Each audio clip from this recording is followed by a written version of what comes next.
بسم الله الرحمن الرحيم.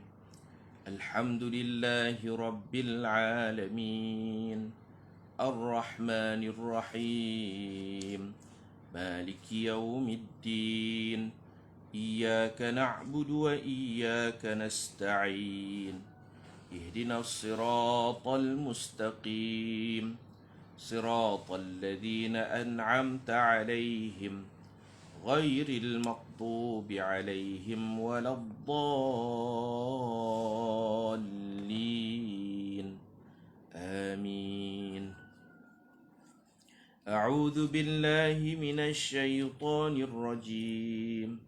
بسم الله الرحمن الرحيم.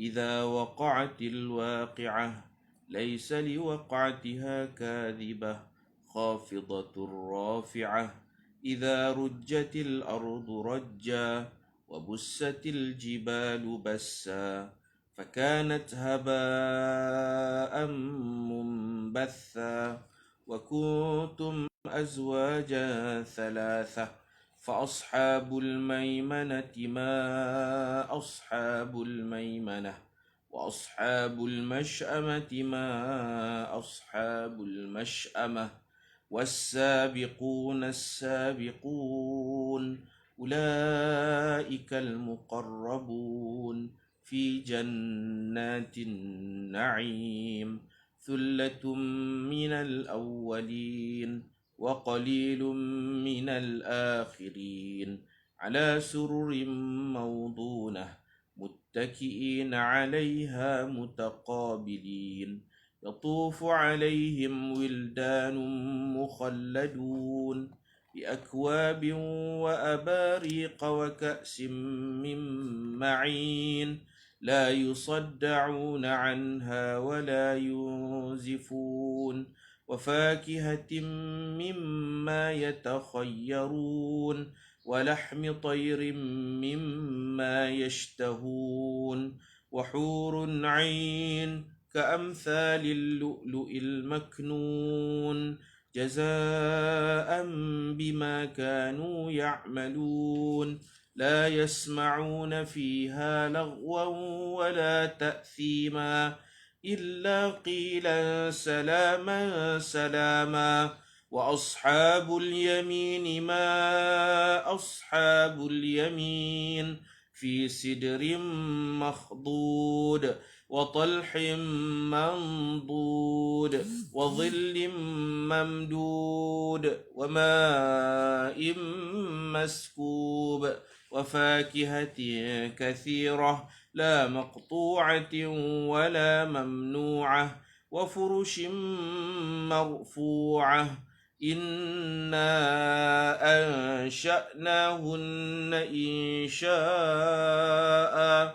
فجعلناهن أبكارا عربا أترابا لأصحاب اليمين ثلة من الأولين وثلة من الآخرين وأصحاب الشمال ما أصحاب الشمال في سموم وحميم وظل من يحموم لا بارد ولا كريم إنهم كانوا قبل ذلك مترفين وكانوا يصرون على الحنث العظيم وكانوا يقولون أئذا متنا وكنا ترابا وعظاما أئنا لمبعوثون أو آباؤنا الأولون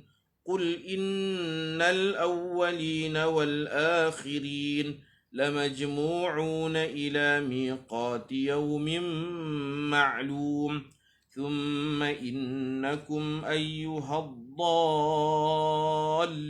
المكذبون لآكلون من شجر من زقوم فمالئون منها البطون فشاربون عليه من الحميم فشاربون شرب الهيم هذا نزلهم يوم الدين نحن خلقناكم فلولا تصدقون أفرأيتم ما تمنون أأنتم تخلقونه أم نحن الخالقون نحن قدرنا بينكم الموت وما نحن بمسبوقين على أن نبدل أمثالكم وننشئكم فيما لا تعلمون ولقد علمتم النشأة الأولى فلولا تذكرون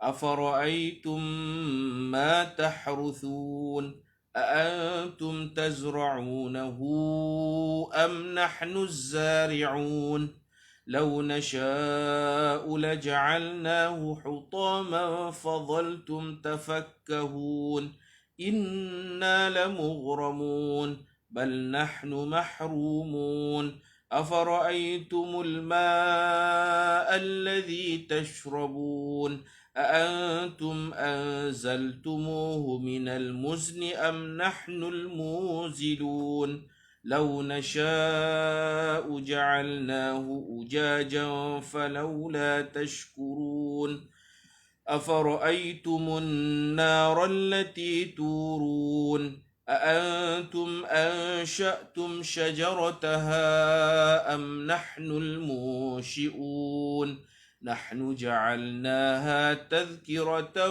ومتاعا للمقوين فسبح باسم ربك العظيم سبحان ربي العظيم فلا أقسم بمواقع النجوم وإنه لقسم لو تعلمون عظيم إنه لقرآن كريم في كتاب مكنون لا يمسه إلا المطهرون تنزيل من رب العالمين أفبهذا الحديث أنتم مدهنون وتجعلون رزقكم أنكم تكذبون فلولا إذا بلغت الحلقوم وأنتم حينئذ تنظرون ونحن أقرب إليه منكم ولكن لا تبصرون فلولا إن كنتم غير مدينين ترجعونها إن كنتم صادقين فأما إن كان من المقربين فروح وريحان وجنة نعيم وأما إن كان من أصحاب اليمين فسلام لك من أصحاب اليمين وأما إن كان من المكذبين الضالين فنزل من حميم وتصلية جحيم إن هذا لهو حق اليقين فسبح باسم ربك العظيم سبحان ربي العظيم صدق الله العظيم بسم الله الرحمن الرحيم الحمد لله رب العالمين والصلاة والسلام على أشرف الأنبياء والمرسلين وعلى آله وصحبه أجمعين اللهم صن وجوهنا باليسار ولا توهنا بالإقتار فنسترزق من طالبي رزقك ونستعطف شرار خلقك ونشتغل بحمد من أعطانا ونبتلى بذم من منعنا وأنت من وراء ذلك كله أهل العطاء والمنع اللهم كما صنت وجوهنا عن السجود إلا لك وصنا عن الحاجة إلا إليك بجودك وكرمك وفضلك يا أرحم الراحمين اللهم أغننا بحلالك عن حرامك وبطاعتك عن معصيتك وبفضلك عن من سواك ربنا تقبل منا إنك أنت السميع العليم وتب علينا إنك أنت التواب الرحيم ربنا آتنا في الدنيا حسنة وفي الآخرة حسنة وقنا عذاب النار صلى الله على سيدنا محمد وعلى آله وصحبه أجمعين والحمد لله رب العالمين kita baca selawat. Allahumma salli ala Sayyidina Muhammad طب القلوب ودوائها وعافية الأبدان وشفائها ونور الأبصار وضيائها وقوت الأرواح وغذائها وعلى آله وصحبه وسلم. اللهم صل صلاة كاملة وسلم سلاما تاما على سيدنا محمد الذي تنحل به العقد وتنفرج به الكرب وتقضى به الحوائج وتنال به الرغائب وحسن الخواتم ويستسقى الغمام بوجهه الكريم وعلى آله وصحبه في كل لمحة ونفس بعدد كل معلوم لك. اللهم صل على سيدنا محمد صلاة تنجينا بها من جميع الأهوال والآفات وتقضي لنا بها جميع الحاجات وتطهرنا بها من جميع السيئات وترفعنا بها عندك أعلى الدرجات وتبلغنا بها أقصى الغايات من جميع الخيرات في الحياة وبعد الممات وعلى آله وصحبه وسلم تسليما كثيرا. اللهم صل وسلم على سيدنا محمد الفاتح لما أغلق والخاتم لما سبق ناصر الحق بالحق والهادي إلى صراطك المستقيم وعلى آله وصحبه حق قدره ومقداره العظيم. اللهم صل وسلم على نور الأنوار وسر الأسرار وترياق الأغيار ومفتاح باب اليسار سيدنا ومولانا محمد المختار وآله الأطهار وأصحابه الأخيار عدد نعم الله وإفضاله. Selawat hari Jumaat. Allahumma ja'al fadaila salawatik wa nawamiya barakatik wa syaraifa zakawatik wa ra'fataka wa rahmataka wa tahiyyatak ala sayyidina Muhammad sayyidil mursalin wa imamil muttaqin wa khatamin nabiyyin wa rasuli rabbil alamin wa qaidil khair wa fatihil bir wa nabiyyir rahmah wa sayyidil ummah. اللهم بعثه مقاما محمودا تزلف به قربه وتقر به عينه يغبطه به الأولون والآخرون. اللهم أعطه الفضل والفضيلة والشرف والوسيلة والدرجة الرفيعة والمنزلة الشامخة المنيفة. اللهم أعط سيدنا محمدا سؤله وبلغه مأموله واجعله أول شافع وأول مشفع. اللهم عظم برهانه وثقل ميزانه وأبلج حجته وارفع في أعلى المقربين درجته. اللهم احشرنا في زمرته واجعلنا من أهل شفاعته وأحينا على سنته وتوفنا على ملته وأوردنا حوضه واسقنا بكأسه غير خزايا ولا نادمين ولا شاكين ولا مبدلين ولا فاتنين ولا مفتونين. آمين يا رب العالمين. آمين آمين يا رب العالمين. سبحان الله وبحمده عدد خلقه ورضا نفسه وزنة عرشه ومداد كلماته. سبحان الله وبحمده عدد خلقه ورضا نفسه وزنة عرشه ومداد كلماته. سبحان الله وبحمده عدد خلقه ورضا نفسه وزنة عرشه ومداد كلماته. اللهم أنت ربي لا إله إلا أنت خلقتني وأنا عبدك وأنا على عهدك ووعدك ما استطعت أعوذ بك من شر ما صنعت أبوء لك بنعمتك علي وأبوء بذنبي فاغفر لي فإنه لا يغفر الذنوب إلا أنت. Alhamdulillah.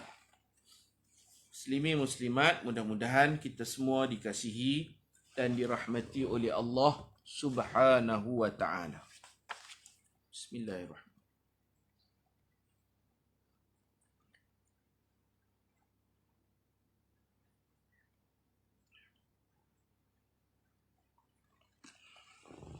Kita sambung muka surat 70, kisah ke-25. Dikelilingi tengkorak manusia yang sangat banyak. Allah berfirman, A'udzu billahi minasyaitonir rajim. Amman yujibul muttarra idza da'ah ويكشف السوء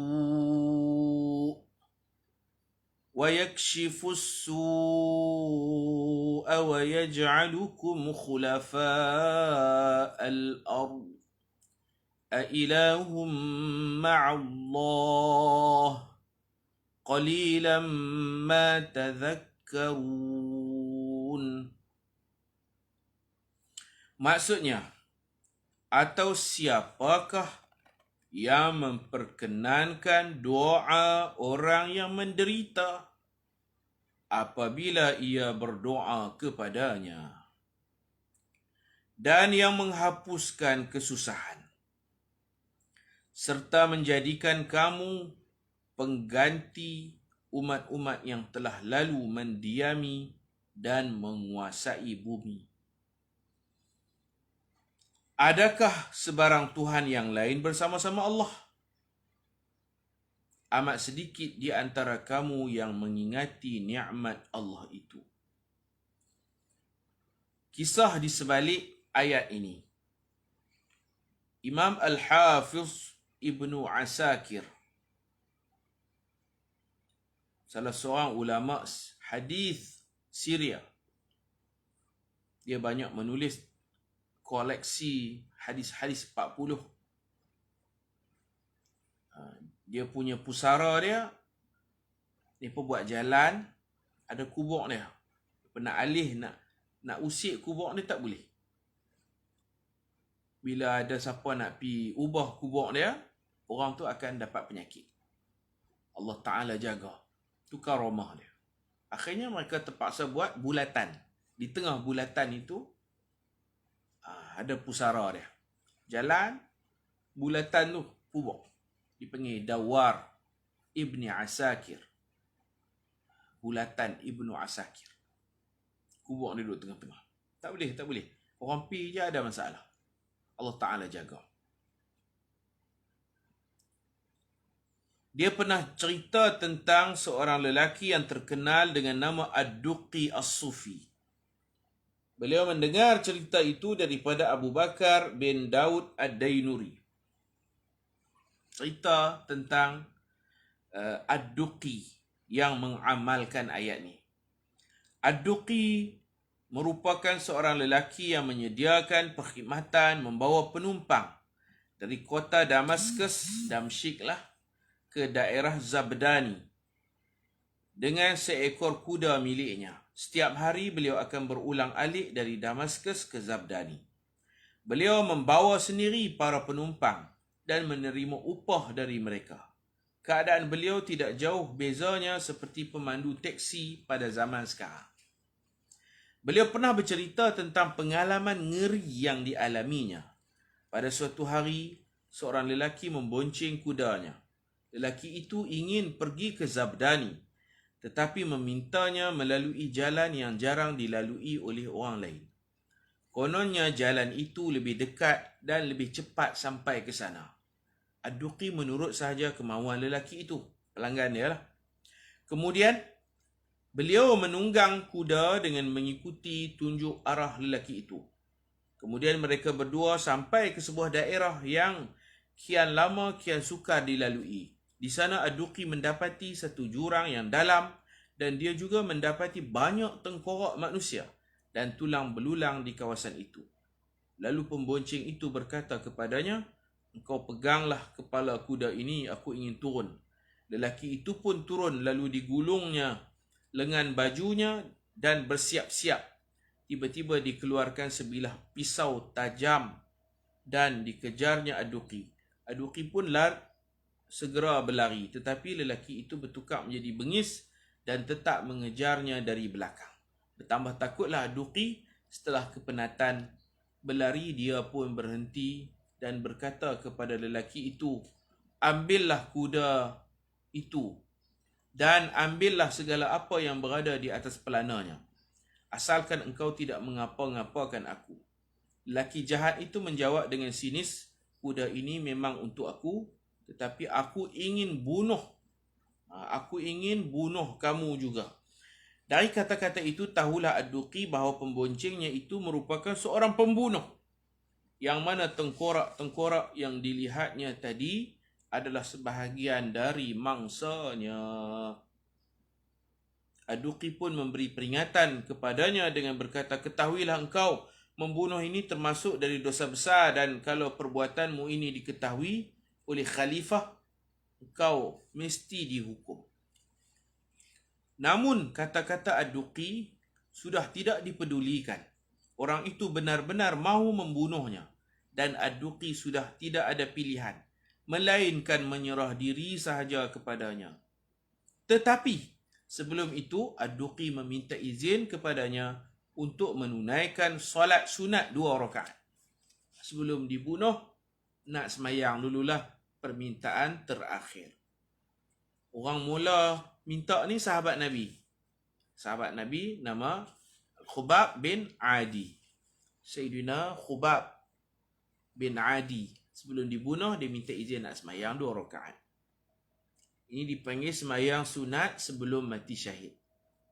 Kalau kita nak lafazkan, usalli sunnatas syahadah. Usalli sunnatas syahadah. Aku nak semayang sahaja, aku semayang sunat sebelum dibunuh, sebelum mati syahid. Ini sahabat Nabi Sayyidina Khubab pernah buat, disampaikan kepada Nabi, dan Nabi tak komen apa-apa. Nabi tidak melarang, maka perkara itu menjadi syariat. Solat itu boleh dilakukan. Dia minta izin nak semayang 2 rakaat. Lelaki itu membenarkannya solat 2 rakaat, tetapi dengan syarat perlu cepat, kerana dia sudah tidak sabar-sabar lagi hendak membunuh Ad-Duqi. Lelaki itu pasal apa yang dia rajin bunuh orang, kita pun tak tahu. Mungkin penyakit mental ke apa ke. Dia sudah banyak orang yang dia bunuh. Setelah Ad-Duqi bertakbir, takbiratul ihram, keluarlah lidahnya kerana takut. Tidak berketentuan bacaan yang akan dibacanya. Dia lupa habis. Iftitah lupa, Fatihah lupa. Dia semayang tu, lidah dia kelu 1000 bahasa. Tak tahu nak baca apa. Sehingga satu huruf pun tidak keluar dari mulutnya. Tambahan pula si penjahat itu mendekatinya sambil berkata beberapa kali, cepatlah, cepatlah. Dia takut. Tiba-tiba meluncur dari lidahnya membaca ayat-ayat tadi. Amman yujibul muttarra idza da'ah wa yakshifus su'. Takat su' tu je. Tak panjang. Surah An-Naml ayat 62. Dia bukan baca satu ayat penuh. Dia baca amman yujibul muttarra idza da'ah wa yakshifus su'. Berkat bacaan ayat ni, Allah menghantar pertolongan Allah. Allah hantar bantuan. Kan ayat tadi maksud dia, siapakah yang memperkenankan? Siapakah amma yujib? Siapa yang yujib? Siapa Tuhan yang memperkenankan? Allah lah. Ajaba yujibu, nama Allah Mujib. Tuhan Al-Mujib. Tuhan yang memperkenankan, yang mengijabahkan. Al-mujib daripada perkataan ijabah. Ijabah tu yang memakbulkan, yang memperkenankan doa, permintaan. Al-muttar, orang yang dalam darurat, orang yang dalam keadaan terdesak. Juga dikerjakan oleh sebahagian banduan. Bagus, sebelum dihukum gantung sampai mati, mayang dulu 2 rakaat. Kira husnul khatimah, akhir hidup dengan salat.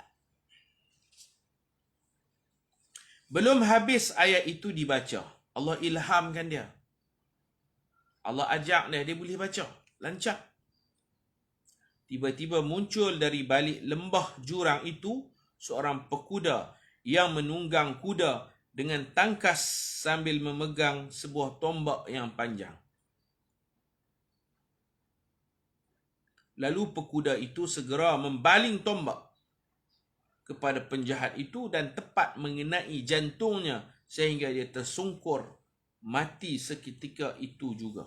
Maka Ad-Duqi mendekati pahlawan itu dan bertanya. Dia batalkan solat dia. Solat sunat boleh bagi batal. Lagipun dia pun tak ingat Fatihah. Dia memberhentikan solat dia. Penjahat dah mati. Dan bertanya, demi Allah, sudilah sekiranya memberitahuku siapakah gerangan tuan hamba ini.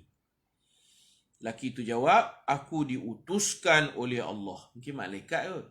Mungkin malaikat. Aku diutuskan oleh Allah yang memperkenankan doa orang yang terdesak, al-muttar, apabila berseru kepadanya, idza da'ah.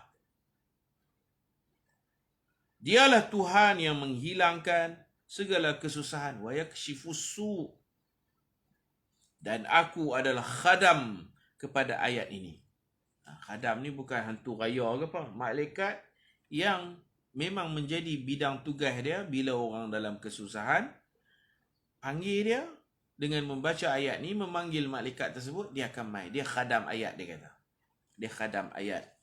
Ayat yang kita baca ni surah An-Naml ayat 62. Sedang Ad-Duqi tercengang-cengang mendengar kata-kata itu, pekuda itu terus memecut kudanya meninggalkan Ad-Duqi seorang diri. Kisah ni ada dalam, kalau tafsir Melayu ni, tafsir Al-Azhar karangan Pak Hamka. Kalau tafsir Arab ada dalam tafsir Ibnu Kathir. Tafsir Al-Quran Al-Azim, atau lebih dikenali tafsir Ibnu Kathir. Ibnu Kathir pun orang Syria. Ibnu Kathir rahimahullah. Ini cerita memang ma'ruf di Syria. Cerita ni, cerita kelebihan ayat ni, cerita laki ni baca, kemudian datang pertolongan, cepat datang. Memang ma'ruf tentang kelebihan ayat ni. Jadi kita hafal, kalau tak boleh hafal satu ayat pun, hafal amman yujibul muttarra idza da'ah wa yakshifus su'.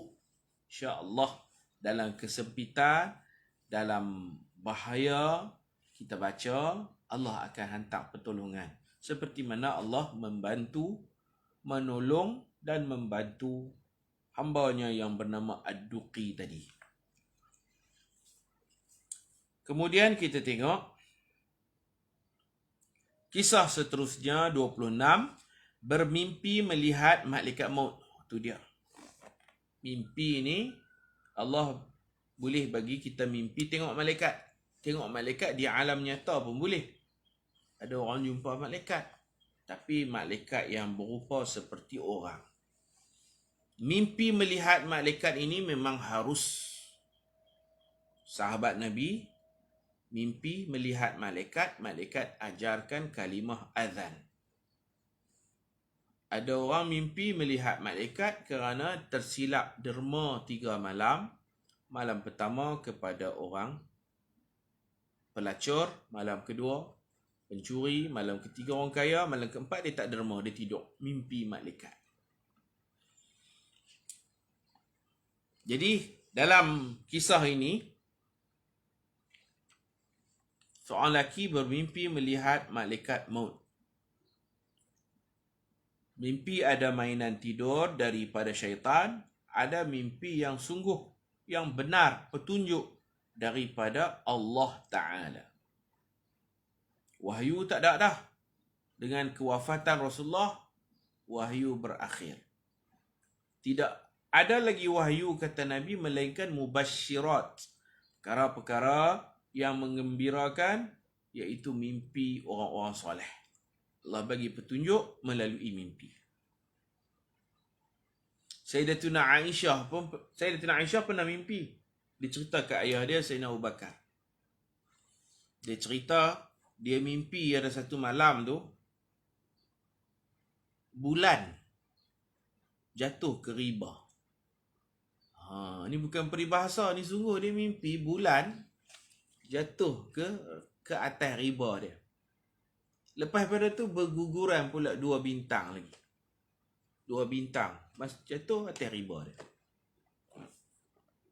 Dia cerita dekat ayah dia, Sayyidina Abu Bakar. Sayyidina Abu Bakar kata, kalaulah mimpi ni mimpi yang benar daripada Allah, akan dikebumikan dalam bilik kamu 3 orang tokoh penting. Dan memang sungguh lah. Nabi Muhammad, Sayyidina Abu Bakar, Sayyidina Umar, 3 kan. 3 pusara dalam bilik Sayyidatina Aisyah radhiyallahu anha. Ada 3 tokoh akan bersemadi, dikebumikan dalam bilik kamu. Memang ruang tu pun celih untuk 3 orang. 3 orang. Tak termasuk dia lah, orang lain. Lepas tu bila Sayyidina Umar ditikam, Sayyidina Umar minta izin nak dikebumikan dalam bilik tu. Sayyidatina Aisyah ikut hati dia, tak mau bagi. Dia nak dia, Rasulullah, Sayyidina Abu Bakar dan dia sendiri. Tapi teringat balik, mimpi bulan 2 biji bintang jatuh, maknanya yang ketiga ni orang luar masuk.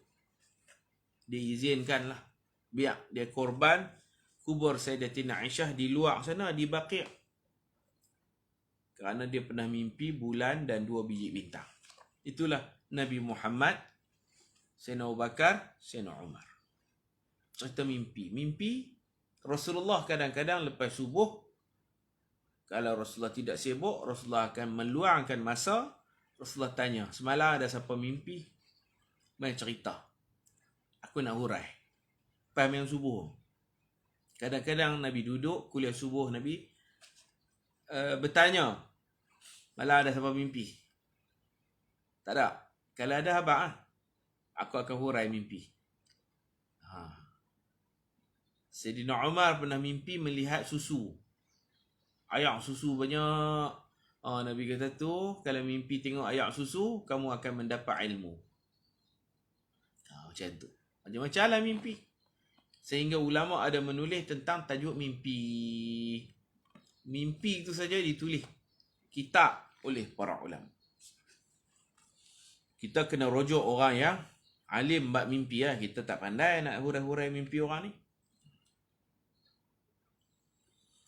Allah berfirman, innallaha indahu ilmus sa'ah wa yunazzilul ghaith wa ya'lamu ma fil arham wa ma tadri nafsum madza taksibu ghada wa ma tadri nafsum bi ayyi ardin tamut innallaha alimun khabir.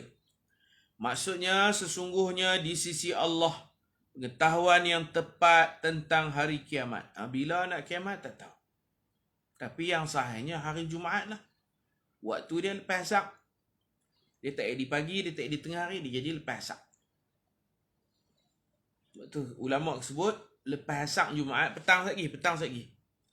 Dia waktu-waktu yang terbaik untuk kita memperbanyakkan doa. Banyak ulama sebut lepas mai asar hari Jumaat waktu mustajab doa. Ada yang kata tengah hari ketika khatib duduk antara 2 khutbah. Tapi yang paling ramai pendapat ulama ni petang asar. Lagi kita buat live asar tu, waktu tu pukul 5 5:30 sampai maghrib lah. Waktu mustajab doa, kata ulama. Kiamat tidak akan berlaku melainkan pada hari Jumaat, iaitu antara asar dan maghrib. Petang lah dia akan jadi kiamat. Bila? Tarikh? Wallahu a'lam. Allah je tahu. Ilmu kiamat indahu, ada kat Allah. Malaikat Jibril tak tahu, Nabi Muhammad tak tahu. Jibril pernah tanya Nabi Muhammad, akhbirni anis sa'ah. Habaq kat aku. Akhbirni, habaq kat aku. Kiamat bila? Nabi kata, mal mas'ul anha bi'a'lama minas sa'il. Saya kena tanya. Tuan tanya saya. Saya tak tahu, Tuan tak tahu. Tidaklah yang ditanya lebih mengetahui daripada yang bertanya. Saya mas'ul, saya ditanya. Tuan sa'il, Tuan orangnya. Tuan tanya saya kena tanya. Saya tak tahu, Tuan tak tahu. Kita dua serupa aja. Allah Maha mengetahui. Kemudian Jibril tanya, akhbirni an amaratiha.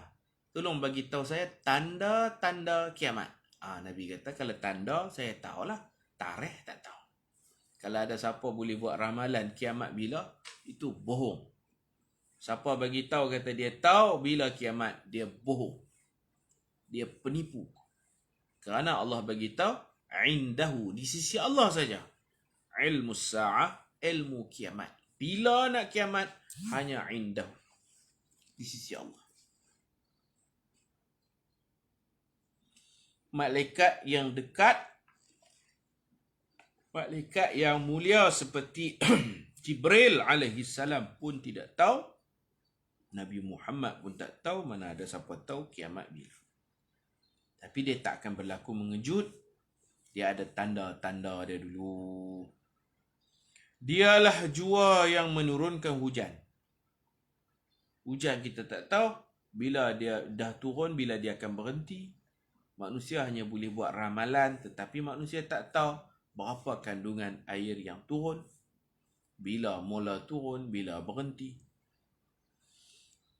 Dan yang mengetahui dengan sebenarnya tentang apa yang ada dalam rahim ibu yang mengandung anak tu, laki ke perempuan, lah boleh scan betul, tapi masa depan anak ni anak bahagia ke celaka ke, anak baik ke anak jahat ke, rezeki anak tu Allah tahu, ajal, jodoh, semua Allah Ta'ala tahu. Manusia tak tahu. Dan tiada seorang pun yang mengetahui apa yang akan diusahakannya esok, sama ada baik atau jahat. Semua gaib, apa nak jadi esok, tak tahu. Kita merancangnya, kita tak tahu apa nak jadi esok. Dan tiada seorang pun yang dapat mengetahui di bumi negeri manakah ia akan mati. Mati tang mana pun tak tahu. Bila mati pun kita tak tahu. Tarikh kematian pun Allah rahsiakan. Mati cara macam mana, mati di mana, tempat mana, tak tahu. Sesungguhnya Allah Maha mengetahui, lagi amat meliputi pengetahuan. Kisah di sebalik ayat ini. Seorang lelaki yang saleh bermimpi melihat malaikat Israel. Malaikat maut itu merenung tepat ke wajahnya. Beliau sangat gerun dan gemetar. Beliau meyakini, macam mana dia boleh tahu? Tak tahu, dia tidur, dia mimpi. Beliau meyakini bahawa malaikat itu akan mencabut nyawanya. Dalam mimpi, dia diberitahu yang tengok dia, yang renung dekat dia tu malaikat maut. Dalam keadaan itu, beliau memberanikan diri bertanya kepada malaikat maut. Apakah kamu datang untuk mencabut nyawaku? Tanya lelaki ini. Malaikat menjawab dengan tegas, tidak. Lega dah. Ingat malaikat nak cabut nyawa. Lelaki ini bertanya lagi, kalau begitu, tolong beritahu berapakah sisa umurku yang masih berbaki. Lalu malaikat mengangkat tapak tangannya dan mendekatkannya ke muka lelaki itu. Malaikat buat macam ni. Tak pergi dekat-dekat. Dia tanya, mai nak cabut nyawa kah? Malaikat kata, tak, bukan. Kalau bukan nak mai cabut nyawa ni, tolong abang, umur aku masih berbaki banyak mana lagi. Malaikat zoom macam tu. Satu tapak tangan.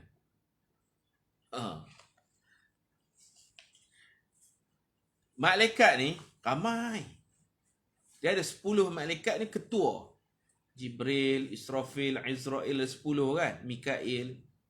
10 malaikat kita hafal namanya. Mereka ramai. Berjuta-juta tak tahu. Jumlah mereka tersangat ramai. Kita jin ada berapa ekor pun kita tak tahu. Apatah lagi kita nak tahu malaikat. Tak tahu. Ramai sungguh. وَمَا يَعْلَمُ جُنُودَهُ إِلَّا هُ. Tiada siapa yang tahu jumlah tentera Allah, yakni malaikat, illahu, melainkan dia saja yang tahu. Nabi Muhammad tak tahu jumlah tepat malaikat. 10 malaikat tu ketua, ru'asa al-malaikah, ketua-ketua malaikat.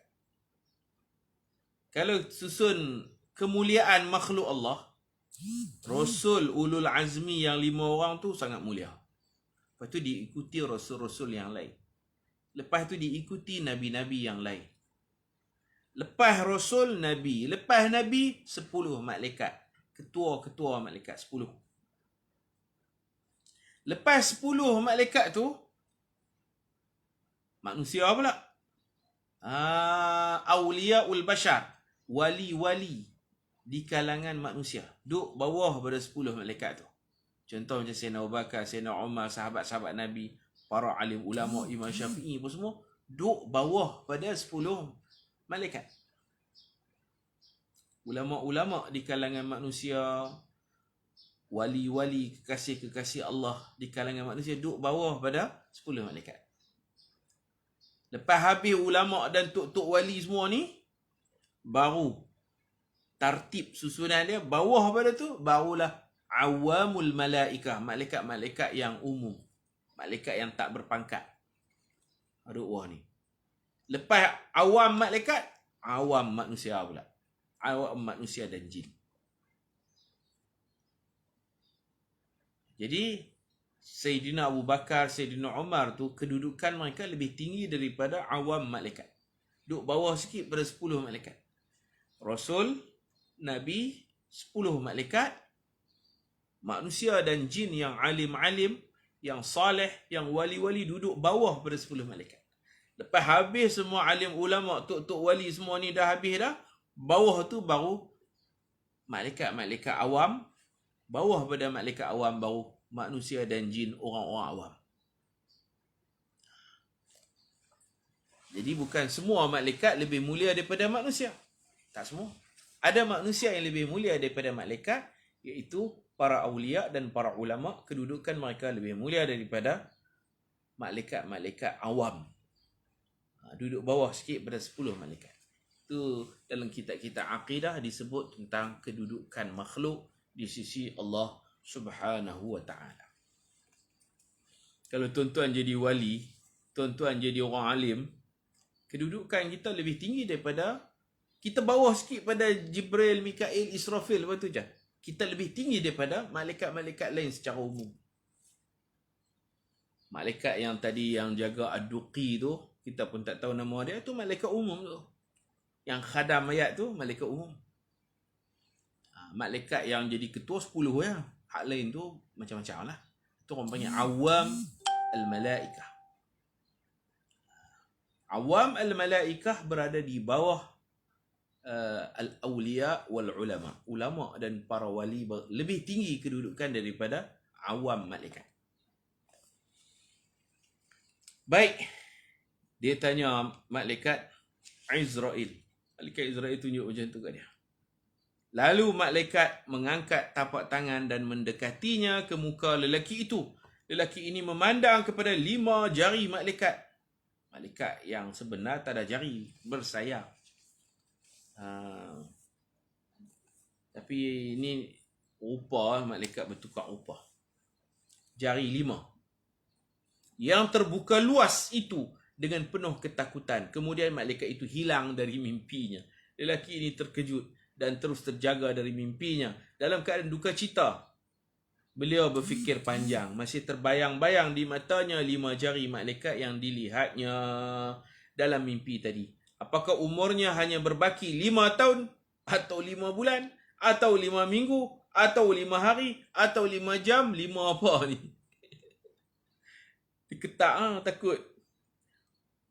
Pagi itu beliau pergi berjumpa seorang alim yang berkebolehan mentafsir mimpi. Kisah mimpi itu beliau ceritakan kepada si alim ini. Si alim ini berkata, "Usahlah kamu bimbang, wahai saudaraku. Sebenarnya malaikat ingin memberitahumu bahawa ada 5 perkara yang beliau tidak mengetahuinya." Israel pun tak tahu. Kita nak mati bila ni? Israel pun tak tahu. Nak mati di mana? Israel tak tahu. Dekat-dekat dah kita nak mati baru Allah abang. Adalah sistem Allah. Allah memberitahu malaikat. Tanyalah, tak tahu. Dia ada staff-staff dia lah Israel. Staff-staff dia. Tapi last kali dia yang cabut nyawa. Tugas dia mencabut nyawa. Itulah kerja dia, cabut nyawa. Nyawa semut ke, nyawa nyamuk ke, nyawa manusia ke, nyawa binatang ke, tu dia punya kerja. Bila dia nak cabut ni, dikumpulkan semua nyawa, seperti mana nasi terkumpul dalam talam tu, duduk dalam talam, seluruh satu dunia ni, dia cabut. Mati habis. Pukul 8 pagi, siapa nak mati pukul 8 pagi? Dia cabut. Hak duduk di India ke, duduk di Rusia ke semua, nyawa-nyawa ni macam duduk dalam satu talam, dekat dengan dia cabut. Tapi, dia ada staff-staff dia lah. Waktu orang sakaratul maut tu, waktu itulah Allah bagi tahu dia ni akan mati jam sekian-sekian, tepat dia akan cabut. Tidak lambat dan tidak cepat. On time tepat waktu. Waktu kita umur ni, kita tak boleh panjang lah duduk macam tu ya. Umur dah ditetapkan. Kita doa minta panjang umur tu, tak akan panjang. Cuma maksud panjang umur tu, panjang dalam keberkatan. Umur kalau pendek, tapi orang doa panjang, maksud panjang umur yang berkualiti. Umur yang berkat. Bukan maksud panjang tu sampai 300-400 tahun tak mati. Umur kita ni, ajal kita ni tidak lambat dan tidak cepat. Dia dah ditentukan. Kita minta, ya Allah panjangkan umurku. Maksudnya, umur tu juga, tapi sempat. Orang Kedah kata dan lah. Sempat khatam Quran berapa kali, sempat khatam kitab, sempat tulis kitab berapa buah. Tu berkat tu. Imam Nawawi meninggal umur 45 tahun. Dia sempat mengarang ratusan kitab. Yang dia tak sempat kahwin. Tak dan nak kahwin. Tulis dan. Macam kitab dia tulis Imam Nawawi. Rahimahullah. Itu berkat. Walaupun umur dia 45, umur dia panjang sampai sekarang. Sampai sekarang, panjang. Kematian COVID tu Allah tetap. Semuanya dalam ketentuan Allah. Tak kira lah COVID ke apa, semua dalam ketentuan Allah. Allah menentukan sifat iradah, berkehendak. Allah tentu tu qadim, suluhi qadim, tanjizi. Allah suluhi qadim, kehendak Allah. Cuma kita tak tahu, kita punya sebagai hamba, kita kena doa, jangan pasrah je. Allah dah tahu, pasrah. Kita doa lah, minta sihat, minta afiat, minta perlindungan. Kerana ketentuan Allah ada yang mubram, ada yang tak boleh ubah dah. Ada yang muallaq, ada yang Allah gantung dengan doa dan ikhtiar. Ada yang tergantung, masih boleh dipindah, bergantung kepada doa dan usaha kita. Begitu. Jadi kita doa lah. Mati COVID, mati wabak, ya syahid akhirat lah, bukan syahid dunia. Dunia diurus, mandi, kafan, macam biasa. Kalau boleh mandi. Tak boleh mandi, tayamum. Mandi tak boleh, tayamum tak boleh, kebumikan terus. Syahid akhirat nama dia. Mati terbakar, mati bersalin, mati lemas, mati jatuh bangunan. Semua tu di sisi Allah dikira syahid. Dengan Allah hapuskan semua dosa. Dengan makhluk, kena minta maaf juga. Dia ni yang mimpi tadi, dia pergi jumpa orang alim tu kata, "Usahlah kamu bimbang, wahai saudaraku. Sebenarnya malaikat ingin memberitahumu bahawa ada 5 perkara yang beliau tidak mengetahui." Bahkan semua makhluk tidak mengetahui 5 perkara itu. Hanya Allah Subhanahu wa ta'ala sahaja yang mengetahuinya. 5 perkara itu disebut oleh Allah Subhanahu wa ta'ala dalam surah Luqman ayat 34. 5 ni dipanggil mafatih al-ghaib. Mafatih al-ghaib, anak-anak kunci perkara ghaib. Perkara ghaib ni siapa pun tak tahu. Rahsia. Rahsia Allah sahaja yang mengetahui. Wallahu subhanahu wa ta'ala a'lam. Wa sallallahu ala sayyidina Muhammad wa ala alihi wa sahbihi ajma'in. Walhamdulillahi rabbil alamin.